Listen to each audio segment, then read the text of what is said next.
Là, juste pour mettre en contexte, nous, chez AGH Academy, on ne prône pas le don de papier, c'est-à-dire de donner des cartes d'affaires qui finissent toujours au recyclage. C'est correct si tu veux en faire, puis tu veux les regarder, puis comme trouver bon et beau dans ton entreprise pour dire « Wow, j'ai des cartes d'affaires, cool, cool. J'ai fait ça, moi aussi, c'était bien fun à ce moment-là. » Mais malheureusement, ça n'a jamais été payant, les cartes d'affaires. Même si je cognais les portes puis je rencontrais une centaine de personnes à tous les soirs, même si je laissais des cartes d'affaires, je vous jure, là, je pouvais laisser 150 cartes d'affaires dans une soirée. Mon téléphone ne sonnait pas 150 fois dans les 5 prochaines années suivant ces 150 cartes d'affaires-là que j'ai laissées. Parce que les gens s'en et les mettre complètement au vidange, tes cartes d'affaires. Il y a Gaétan ici qui nous disait, c'est pas compliqué une carte d'affaires pour commencer, tu donnes ça à plein de gens, contact. Gaétan, si on n'est plus au Far West, la vieille mentalité de juste comme contact, se connaître, c'est plus assez. Quelqu'un aujourd'hui qui veut consommer un produit, même s'il connaît quelqu'un très proche, même s'il a déjà eu une carte d'affaires de quelqu'un qui vend ce produit-là, cette personne-là va maintenant aller sur ce qu'on appelle les internets.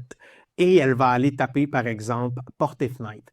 Puis là, asti, le système de Facebook, Google, TikTok, toute la gang au complet sont ensemble. Asti, les autres, ils triplent là-dessus. Ils te renvoient des publicités de porte et fenêtre. Fait que quand même que ton ami en fait, tu vas aller voir ton ami qu'est-ce qu'il fait. Mais ça reste que toutes les autres compagnies vont avoir des méthodes pour t'attirer, ils vont avoir des promotions, ils vont avoir du marketing très, très fort qui va faire en sorte que tu vas être pris un petit peu là-dedans. Donc, la carte d'affaires n'a plus vraiment d'importance. Ça va être bien mieux d'avoir, du moins, une présence en ligne, un contact direct avec ces gens-là, avoir pris un rendez-vous, être capable d'avoir présenté. C'est pas juste en laissant des cartes d'affaires ou des flyers même. Tu sais, je vois ça, là, je vais chez ma coiffeuse, moi, à tous les mois à peu près.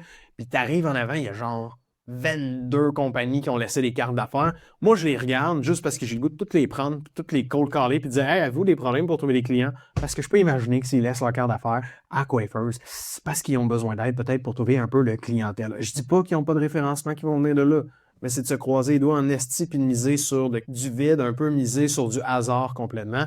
Et du hasard, c'est pas une bonne stratégie pour bâtir ta business et générer des ventes. Elle l'a déjà essayé, ça marche pas.